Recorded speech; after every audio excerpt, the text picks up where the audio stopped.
তিনি তখন গ্ল্যামারের মধ্য গগনে, বাংলা চলচ্চিত্রের স্বর্ণযুগের একমাত্র মহানায়িকা তিনি, যার একটি চাহনি বা একচিলতে হাসিতেই ঘায়েল হতো শত শত হৃদয়। বাঙালির রোম্যান্টিসিজমের তখন এই একটিই নাম, মিসেস সেন, অর্থাৎ সুচিত্রা সেন। শয়নে স্বপনে যার মুখই ভেসে উঠত বাঙালির মনে। কিন্তু তাই বলে তাঁরই মুখের আদলে আসত একটা দুর্গা প্রতিমা? হ্যাঁ, বাঙালি চাইলে কি না সম্ভব। এককালে কলকাতার এক বিখ্যাত সার্বজনীন পুজোর প্রতিমার মুখের আদলে ছিলেন স্বয়ং সুচিত্রা সেন। সময়টা 50-60-এর দশক।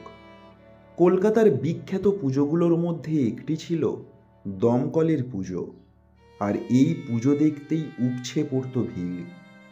অবশ্য বলা ভালো, প্রতিমাকে দর্শন করতেই জমায়েত করতেন সাধারণ মানুষ, কারণ প্রতিমার মুখ অবিকল মহানায়িকার মতো।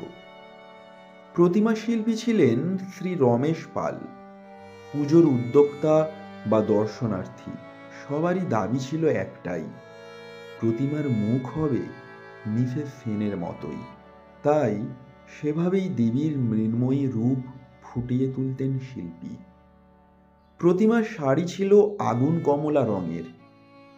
সেই মূর্তির যেমন তেজ, তেমনি অপূর্ব শৈল্পিক কারুকার্যে পরিপূর্ণ। কলকাতা দমকল বাহিনীর এই পুজো দেখতে পথে নামত দর্শনার্থীর ঢল। তবে এত কিছুর পরও 1963-তে এই পুজো বরাবরের মতো বন্ধ হয়ে যায়। দমকল বাহিনী নিজেদের পুজো সামলে এবং ব্যস্ততার কারণে নিজেদের পরিষেবা দিতে যাতে অক্ষম না হয়, ঠিক সেই কারণেই বন্ধ হয় এই পুজো। অবশ্য পরবর্তীকালে দমকলের পুজোরই বেশ কিছু উদ্যোক্তা ওই অঞ্চলেরই পাশে মোহাম্মদ আলী পার্কে পুজো শুরু করেন। তাই বন্ধ হয়ে গেলেও 60-এর দশকের কলকাতার দুর্গাপুজোর এক অবিস্মরণীয় অধ্যায় রূপেই ইতিহাসের পাতায় নিজের স্থান করে নিয়েছে দমকলের সেই পুজো, যার নস্টালজিয়ায় আজও মজে কলকাতাবাসী। ধন্যবাদ।